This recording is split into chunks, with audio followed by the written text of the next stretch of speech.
মিরপুরে অনুষ্ঠিত দ্বিতীয় টি-টোয়েন্টিতে পাকিস্তানকে ৮ রানে হারিয়ে ইতিহাস গড়েছে বাংলাদেশ।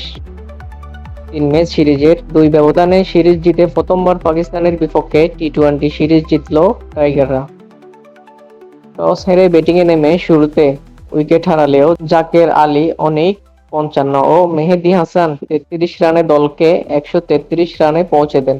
জবাবে পাকিস্তান মাত্র ৩০ রানে ৬ উইকেট হারায়। শরীফুল ৩, মেহেদী ও তানজিম ২টি করে উইকেট নেন। ফাহিম আশরাফ ৫১ রানে চেষ্টা করলেও সফল হননি। রিশাদ ও মুস্তাফিজ শেষের কাজটা সেরে ১২৫ রানেই গুটিয়ে দেন পাকিস্তানকে।